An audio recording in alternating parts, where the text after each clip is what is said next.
Saudara-saudara yang terkasih dalam Tuhan Yesus Kristus, saat ini kita beribadah kepada Tuhan dengan hati yang teguh, meski di tengah situasi yang tidak mudah.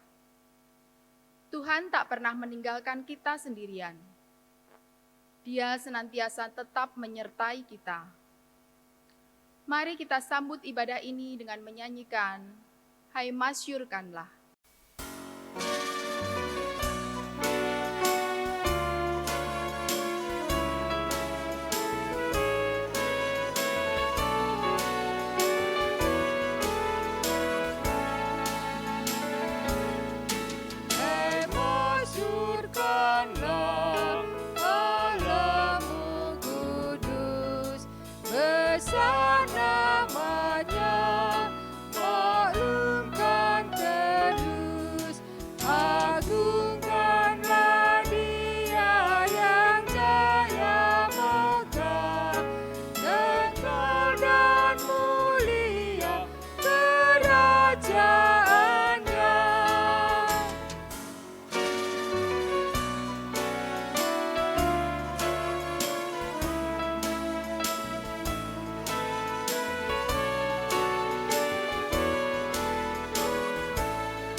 Ibadah ini berlangsung di dalam nama Allah Bapa, Anak, dan Roh Kudus.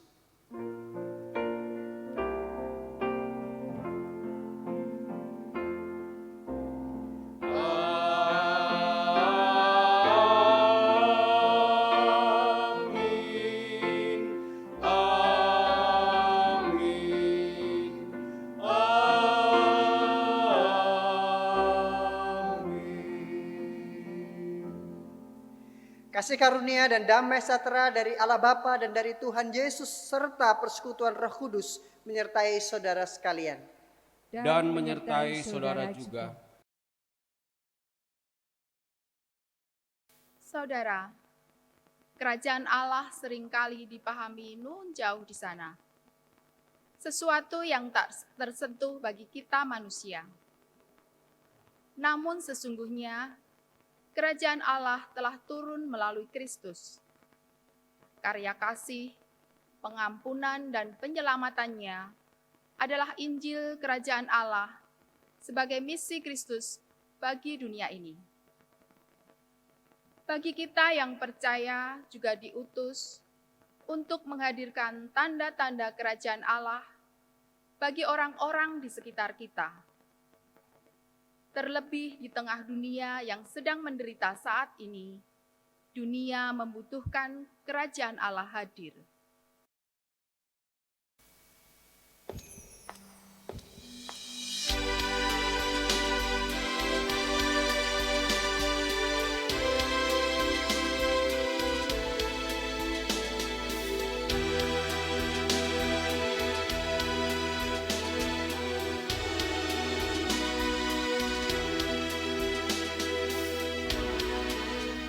Dalam dunia penuh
Saat ini kita diberi kesempatan untuk mengakui kelemahan kita di hadapan Tuhan dan memohon kasih kepadanya. Mari kita berdoa. Tuhan, kiranya Engkau memberi belas kasihan bagi kami yang lemah ini. Manusia yang egois dan mementingkan diri sendiri. Ampunilah kami ya Tuhan. Mampukanlah kami untuk hidup dalam kehendak-Mu yang ilahi. Supaya daripadanya kami belajar untuk menghadirkan tanda-tanda kerajaan Allah di sekitar kami. Dalam nama Tuhan Yesus kami berdoa. Amin.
Tuhan kita yang Maha Pengasih dan Penyayang menyatakan berita anugerah sebagaimana terdapat di dalam Roma pasal 5 ayat 1 dan 2. Sebab itu kita yang dibenarkan karena iman, kita hidup dalam damai sejahtera dengan Allah oleh karena Tuhan kita Yesus Kristus. Oleh Dia kita juga beroleh jalan masuk oleh iman kepada kasih karunia ini. Di dalam kasih karunia ini kita berdiri dan kita bermegah dalam pengharapan akan menerima kemuliaan Allah.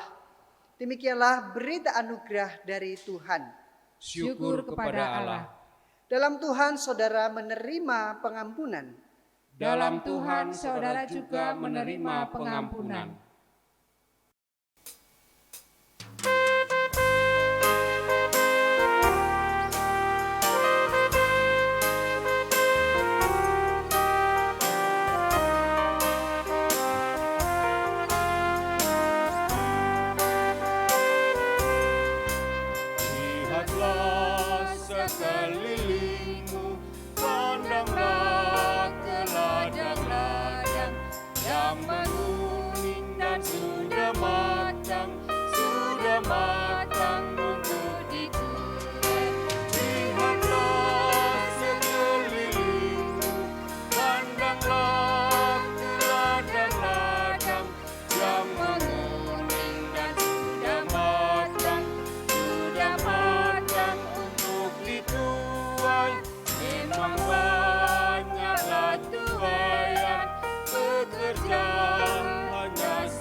Saudara-saudara, kita akan menyambut firman Tuhan.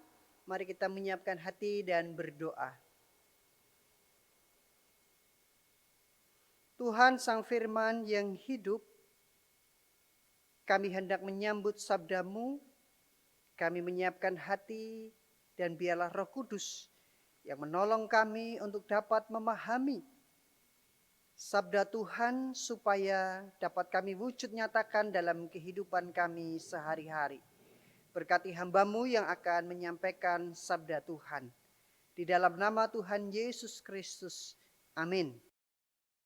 Firman Tuhan terdapat di dalam Matius 9 ayat 35 sampai pasal 10 ayat yang ke-8. Demikianlah Yesus berkeliling ke semua kota dan desa. Ia mengajar dalam rumah-rumah ibadat dan memberitakan Injil kerajaan surga, serta melenyapkan segala penyakit dan kelemahan. Melihat orang banyak itu, tergeraklah hati Yesus oleh belas kasihan kepada mereka, karena mereka lelah dan terlantar seperti domba yang tidak bergembala.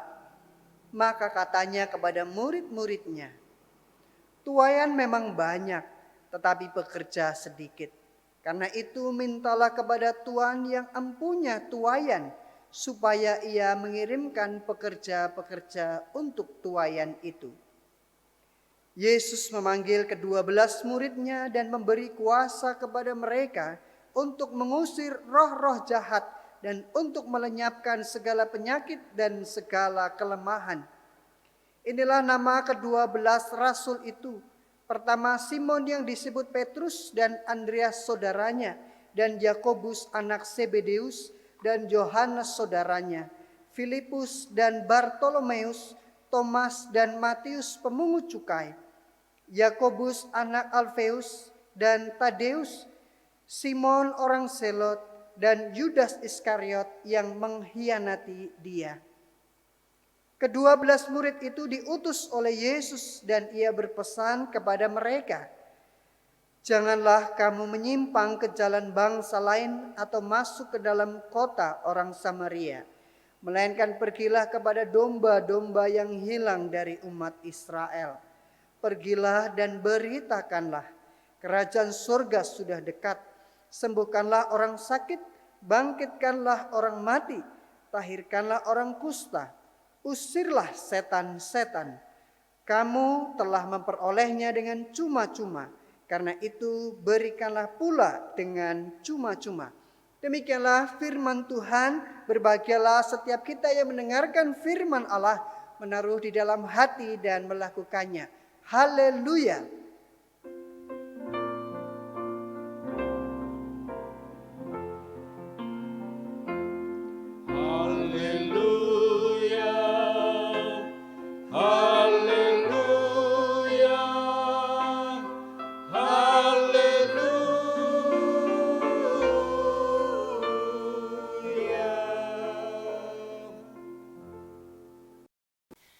Saudara-saudara yang dikasihi oleh Tuhan, hampir 3 bulan kita semua menghadapi masa pandemi ini. Membuat banyak orang harus berada di rumah, bekerja di rumah, anak-anak kita sekolah di rumah. Bahkan ibadah pun ada di rumah. Sebagian besar lagi masih harus bekerja di luar sana dengan tingkat kewaspadaan yang tinggi. Sebagian bahkan juga tidak bisa bekerja lagi, mungkin karena dirumahkan. Tidak ada pekerjaan yang bisa dilakukan. Lalu ada berbagai dampak yang terjadi, termasuk dampak ekonomi. Dari sisi lain, secara dari pihak pemerintahan, aparat, tenaga medis, semuanya juga terus berupaya berjuang menangani wabah ini. Di tengah situasi ini bisa saja lalu dirasakan kelelahan dan kejenuhan. Sudah pengen segera keluar rumah, sudah pengen segera bekerja di luar, sudah pengen segera beraktivitas seperti sedia kala. Bahkan mereka yang selama ini berjuang, berusaha secara produktif bisa saja juga sudah mulai merasa lelah. Di satu sisi ingin segera situasi kembali lagi, kembali seperti dulu kala. Tetapi di sisi lain kenyataannya keadaan belum membaik, belum memungkinkan untuk kembali melakukan berbagai aktivitas seperti dulu kala. Nah, bukankah situasi ini juga melelahkan bagi kita? Lelah menjalani hidup tentu sesuatu yang wajar bagi kita manusia. Karena kita menyadari kelemahan dan kerapuhan kita dalam banyak hal. Namun kita juga bisa melihat ada rasa syukur yang kita lakukan bahwa ketika kita lelah berarti kita sudah melakukan berbagai upaya dan kerja keras. Hidup ini memang mudah membuat kita rapuh dan lemah. Pada bacaan Matius 9 ayat 36, Yesus pun mengetahui apa yang terjadi orang-orang waktu itu. Sudah lelah dengan kehidupan yang mereka jalani. Ada pergumulan soal sakit penyakit, tidak seperti di zaman sekarang ketika orang sakit dapat mendapatkan penanganan medis yang mudah. Pada zaman dahulu mungkin itu yang mengalami kesulitan. Mungkin juga ada beban ekonomi. Mereka masih hidup di bawah penjajahan Romawi. Ada beban agama, kebingungan menjalani hidup dan berbagai kelemahan yang lain. Dikatakan keadaan mereka terlantar seperti domba yang tidak bergembala. Hal inilah yang membuat hati Yesus tergerak oleh belas kasihan. Sehingga menghadirkan kerajaan surga pada situasi itu. Menghadirkan kerajaan surga di tengah kehidupan manusia. Pertanyaannya, bagaimana menghadirkan kerajaan surga itu bagi dunia? Saudara, ada banyak orang yang mungkin salah memahami tentang kerajaan surga. Pertama, kerajaan surga itu adalah sesuatu yang nanti di sana saat kita mati. Ada kata-kata di seberang sana. Yang kedua dipahami dalam bentuk fisik atau material. Sebuah tempat yang megah, indah, tempat yang diidam-idamkan saudara. Mungkin juga kita bisa melihat ada orang yang berdoa persembahan, Tuhan, inilah persembahan kami kiranya untuk memperlebar kerajaan-Mu. Seolah-olah kerajaan Allah itu belum jadi atau perlu diperluas. Maka dibutuhkan dana yang lebih besar. Apakah demikian, saudara? Saudara, lalu apa itu kerajaan surga atau kerajaan Allah? Keduanya memiliki makna yang sama. Baik kerajaan surga maupun kerajaan Allah adalah sebuah kondisi di mana Allah disembah sebagai raja yang memerintah umat. Dan tentunya umat hidup menaati Allah sebagai raja. Oleh karena itu di dalam doa Bapa kami, Tuhan Yesus menyampaikan ada parafrase, datanglah kerajaan-Mu, jadilah kehendak-Mu. Artinya menyambut kerajaan Allah itu soal hidup taat pada kehendak Allah. Jadi kerajaan surga atau kerajaan Allah adalah Allah yang memerintah dan umat hidup taat di dalamnya. Lalu apa tanda-tanda kehadiran kerajaan Allah? Disebut dengan shalom, artinya damai sejahtera seluas-luasnya secara utuh dan total. Bisa dalam segala aspek, ya, spiritual, ekonomi, kesehatan, perdamaian, keadilan dan keutuhan ciptaan. Semua tanda-tanda ini adalah perwujudan kerajaan Allah. Misalnya kita bisa melihat ketika Tuhan Yesus melenyapkan segala penyakit, di sanalah kerajaan Allah itu hadir, ada aspek kesehatan.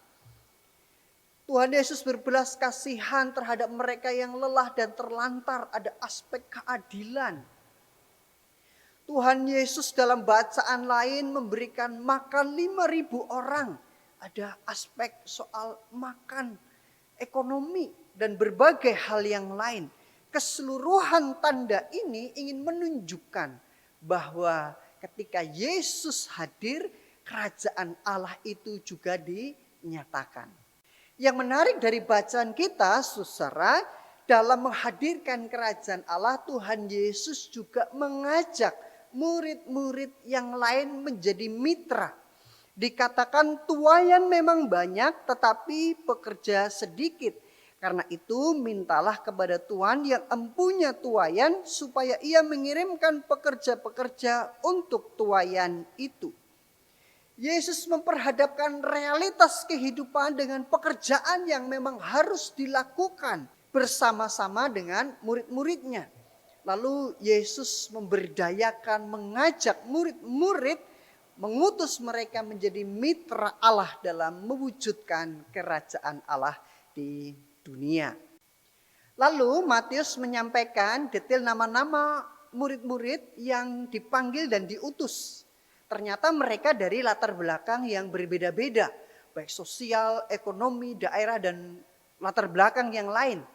Namun perbedaan latar belakang itu tidak menjadi penghalang mereka untuk memberitakan kerajaan Allah.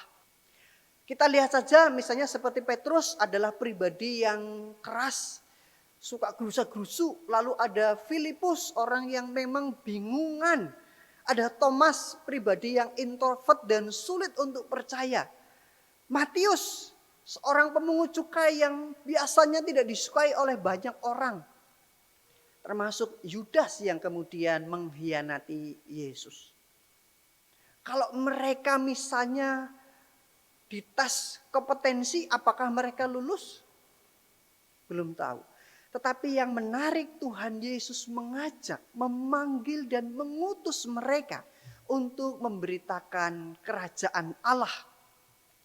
Karena hal itulah kemudian Tuhan Yesus memberikan kuasa bagi mereka, memberdayakan, memampukan mereka untuk menghadirkan kerajaan Allah di tengah dunia.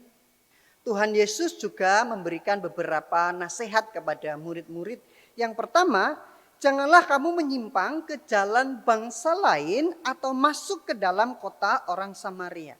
Artinya supaya pertama-tama para murid ini mengawali pemberitaan kerajaan Allah kepada orang-orang yang terdekat terlebih dahulu. Jangan kepada bangsa lain yang belum dikenal sebagai bangsa asing. Nah, mereka harus mulai dari lingkungan terdekat mereka. Yang kedua, pergilah dan beritakanlah kerajaan surga sudah dekat. Tugas utamanya adalah menghadirkan kerajaan Allah. Jangan sampai ada agenda yang lain. Bukan kepentingan atau keuntungan diri sendiri, tetapi hanya kerajaan Allah yang diberitakan. Dan dekat itu artinya sudah ada bersama dengan mereka. Yesus sendiri sebagai representasi kerajaan Allah. Sehingga terasa dekat dan dirasakan. Yang ketiga, sembuhkanlah orang sakit, sembuhkanlah yang sakit kusta, usirlah setan-setan. Kesembuhan, peristiwa membangkitkan orang mati, mengusir setan dan yang lain sebagainya adalah sebagai tahap awal dan sekaligus menghadirkan tanda-tanda kerajaan Allah. Dan semuanya itu sesuai dilakukan harus dengan tulus keikhlasan. Bahkan dengan rasa syukur karena mereka yang sudah terlebih dahulu mengalami dan merasakan kehadiran kerajaan Allah dalam diri Yesus sendiri. Saudara-saudara, di tengah dunia yang lelah dengan berbagai situasi termasuk pandemi saat ini, kita juga dipanggil dan diutus untuk menghadirkan kerajaan Allah. Hadirkanlah shalom di tengah keluarga kita, shalom dalam pekerjaan dan shalom di tengah masyarakat kita. Misalnya menghadirkan shalom di tengah keluarga kita, hadirkanlah suasana surga itu, bukan suasana neraka. Ribut terus, sikap tidak peduli sehingga membuat suasana menjadi seram. Tantangannya di masa pandemi ini semua orang berada di rumah sekaligus tidak merasakan rumah. Dunia luar lalu mendekat masuk ke rumah, tetapi yang di dalam rumah menjadi berjarak. Berapa lama orang selalu ada di depan layar gadget? Berapa kali dalam seminggu orang nge-zoom untuk berbagai kegiatan acara termasuk kegiatan gerejawi? Berapa lama kita bekerja di rumah? Lalu ada waktu yang berkualitas tidak dengan keluarga kita? Semua ada di rumah tetapi bisa saja relasi menjadi berjarak. Maka nikmati kesempatan ini untuk menciptakan suasana kerajaan surga. Menghadirkan tanda-tanda kerajaan Allah itu ada di rumah kita masing-masing. Kerajaan Allah juga mewujud dengan menghadirkan kasih yang tulus.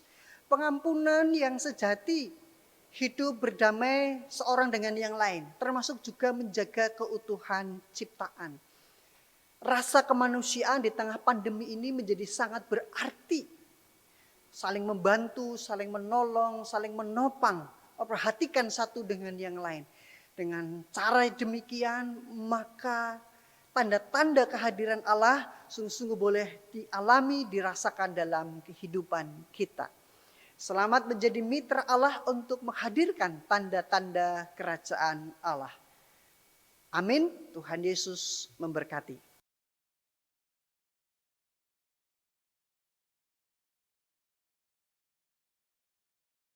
Marilah kita bersama dengan umat Allah di masa lalu, masa kini, dan masa depan mengingat pengakuan pada baptisan kita menurut pengakuan iman rasuli.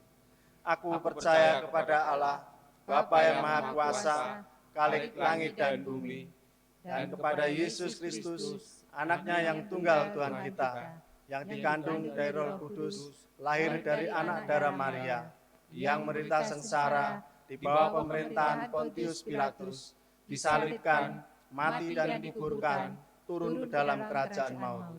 Pada hari yang ketiga, bangkit pula dari antara orang mati, naik ke surga, duduk di sebelah kanan Allah, Bapa yang Maha Kuasa. Dan dari sana Ia akan datang untuk menghakimi orang yang hidup dan yang mati. Aku percaya kepada Roh Kudus, gereja yang kudus dan am, persekutuan orang kudus, pengampunan dosa, kebangkitan orang mati, dan hidup yang kekal. Amin. Saudara-saudara, mari kita bersama-sama berdoa syafaat.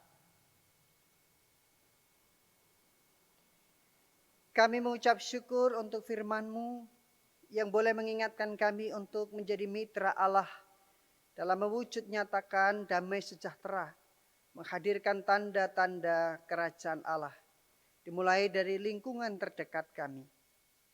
Mampukanlah kami untuk terus berbagi kasih, berbagi damai sejahtera di tengah sekitar kami. Saat ini kami bersama-sama berdoa bagi seluruh jemaat GKI dalam lingkup Klasis Solo. Di tengah berbagai pergumulan jemaat-jemaat kami yakin dan percaya Allah yang akan terus menuntun serta menyertai kami. Bagi setiap mereka yang bergumul, baik dalam keluarga, tuntutan ekonomi, pasangan hidup, studi, maupun mereka yang sedang sakit. Biarlah mereka boleh berjumpa dengan Allah. Tanda kehadiran Allah boleh senantiasa dirasakan dan dialami dalam kehidupan mereka. Sehingga kehidupan mereka juga boleh merasakan damai sejahtera. Jikalau Tuhan boleh memanggil kami untuk menjadi alat mewujud nyatakan damai sejahtera bagi saudara kami ini, biarlah kami juga dapat melakukannya. Saat ini ya Tuhan, kami berdoa bagi pemerintahan kami yang terus berupaya dalam menangani wabah COVID-19. Biarlah Tuhan yang boleh menyertai, menuntun, dan memberikan hikmat kebijaksanaan. Sehingga langkah-langkah yang diberikan menjadi sangat bermanfaat bagi kehidupan kami masyarakat.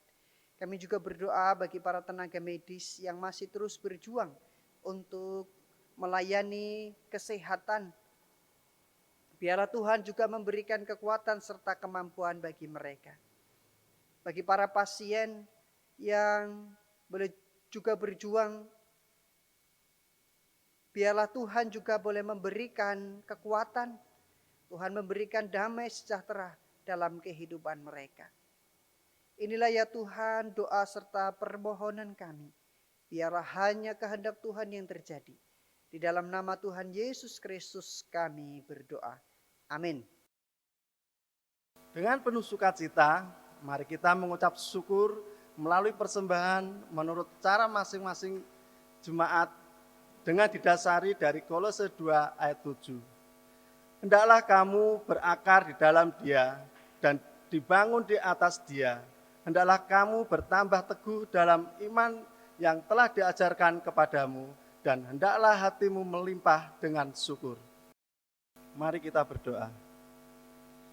Segala puji dan syukur kami panjatkan kepadamu ya Bapa, jikalau pada kesempatan ini kami bersama-sama mengucap syukur karena kasih karunia dan damai sejahtera yang sudah Tuhan berikan pada setiap kami.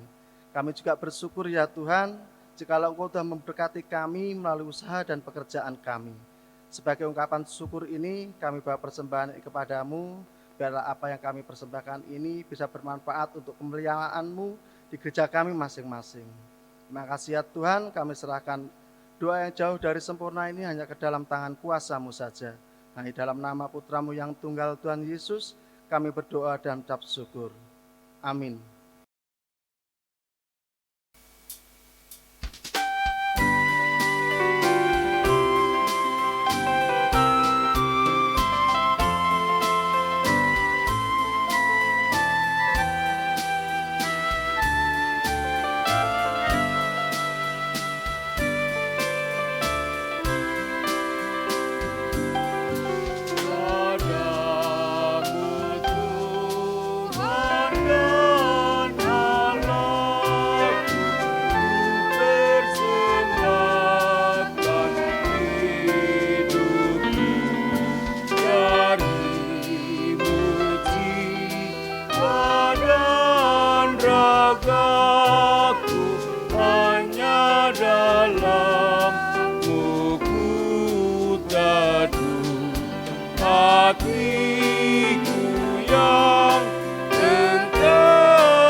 dalam sesamaku, Dikau yang aku puji dalam ciptaanmu, juga di pekerjaan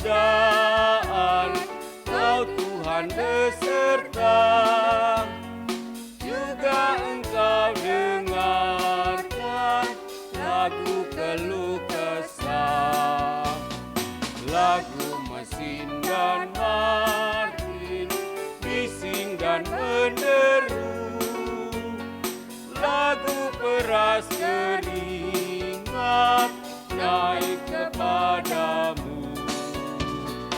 Dikau yang kukasihi dalam sesamaku, Dikau yang aku puji dalam ciptaanmu,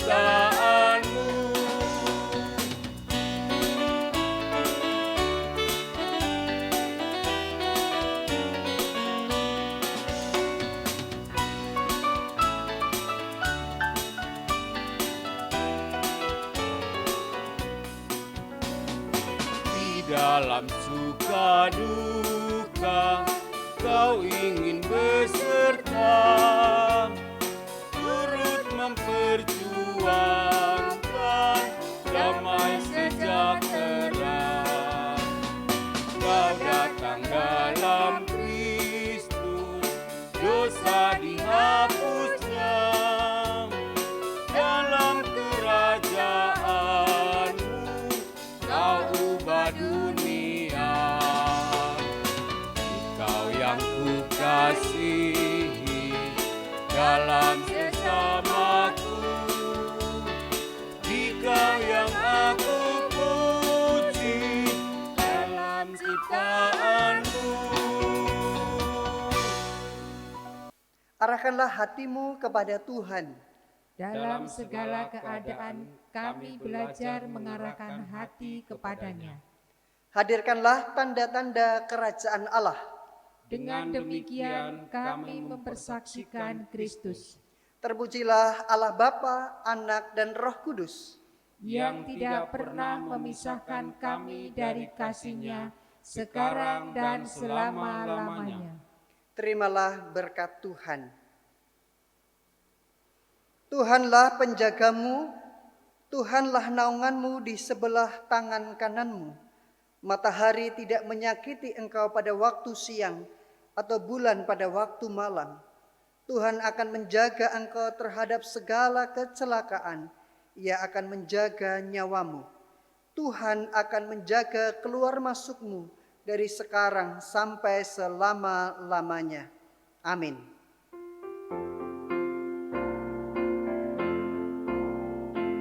Haleluya, haleluya, haleluya, amin. Di setiap kata dan karyaku, Haleluya, amin. Haleluya, haleluya, haleluya, amin. di setiap kata dan karyaku, Haleluya, amin.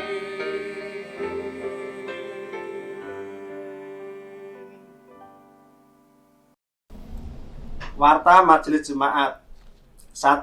Donor darah. Bidang Kespel dan PMI akan mengadakan donor darah pada hari ini, Minggu tanggal 14 Juni 2020, dimulai pukul 18 waktu Indonesia Barat dengan menggunakan protokol kesehatan. Bagi yang sudah mendaftar, 1. Mohon datang sesuai jadwal yang diinfokan. 2. Mohon datang dengan menggunakan masker. 3. Mohon sebelum masuk gereja, cuci tangan terlebih dahulu di halaman gereja. Terima kasih. 2. Bagi sembako. Terkait wabah COVID-19 yang berdampak pada sektor ekonomi anggota jemaat, maka Majelis Jemaat melalui bidang 3 Kespel pada bulan Juni 2020 ini akan kembali mengadakan pembagian sembako bagi anggota jemaat yang membutuhkan. Bidang Kespel memberi kesempatan saudara-saudara untuk berpartisipasi memberi bantuan. Bagi yang ingin berpartisipasi dapat memberikan dalam bentuk 1. Dana, 2. Beras, 3. Telur, dan dapat menghubungi Penatua Lukas Haryanto dan Penatua Joko Purnomo. Bantuan paling lambat diserahkan pada hari Senin 15 Juni 2020. 3. Pembukaan kembali ibadah minggu di gedung gereja. Terkait dengan pengumuman dibukanya ibadah kembali oleh pemerintah daerah Sragen, Majelis Jemaat memutuskan masih belum memulai ibadah di gedung gereja dengan alasan 1. Penyebaran COVID-19 masih tinggi dan Kabupaten Sragen serta Desa Masaran masih dalam zona merah, sehingga Majelis Jemaat tidak mengambil langkah terburu-buru dan menunggu situasi membaik. 2. Majelis Jemaat sedang mempersiapkan jika suatu saat memulai ibadah di gedung gereja dengan segala protokol kesehatan dan budaya baru beribadah. Oleh karena itu, Majelis Jemaat berharap anggota jemaat dan simpatisan bersabar serta mendoakan semoga situasi semakin membaik sehingga ke depan dapat beribadah bersama kembali. Demikian warta Majelis Jemaat.